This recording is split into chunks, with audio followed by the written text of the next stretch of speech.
Pearce, most expensive guy in the captain slot here, going to be Derrick Henry. Yeah, well, I'm going to take Jamar Chase.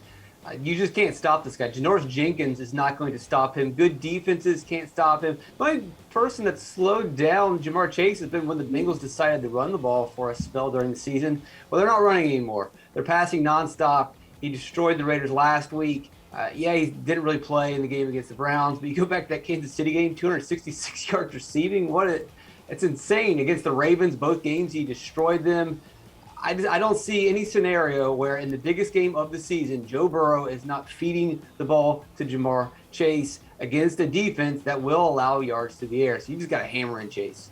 Geoff, we knew Pearce wasn't going to go with a guy on the Titans.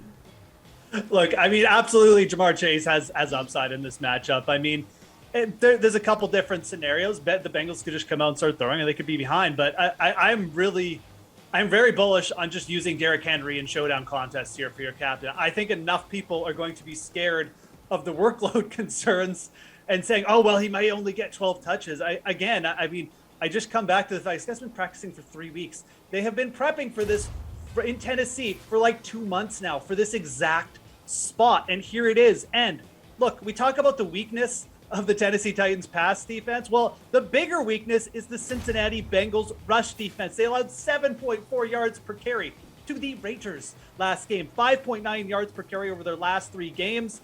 This is not a good rush defense. They're going to lose the battle at the line of scrimmage big time. And if they do that, Derrick Henry might run for 200 yards here. And I'm not being facetious at all. So yeah, don't be scared. Just roster Derrick Henry. Alan, you scared or what?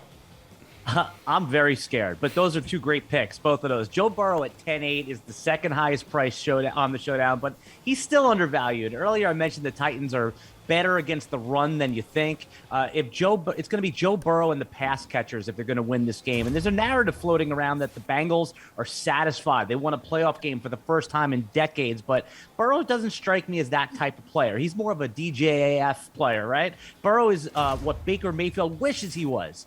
Burrow's going to make this a dogfight, and even if they don't win, he's going to be one of these interesting early season MVP talks for next year. I like Burrow as my captain.